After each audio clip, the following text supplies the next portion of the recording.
Well, this was supposed to be a compromise plan to address the border crisis as well as provide funding for both Israel and Ukraine.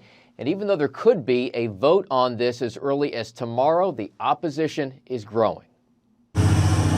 There is a clear consensus that something needs to be done at the border, but the deal coming out of the Senate may not cut it. When I say it's dead on arrival, I mean dead on arrival. The Speaker of the House, Mike Johnson, doesn't mince words on this. He and a growing chorus of Republicans say the plan, in truth, could lock in elevated numbers at the border permanently. They're going to have $4 billion to hire a bunch of so-called asylum officers who are going to rubber stamp a whole bunch of claims up to 5,000, which if you multiply that would be up to 1.8 million. And on the other hand, some progressives argue it all goes too far. It is a set of exclusionary enforcement-only provisions that Donald Trump and Stephen Miller cooked up on a whiteboard, used under the Trump administration.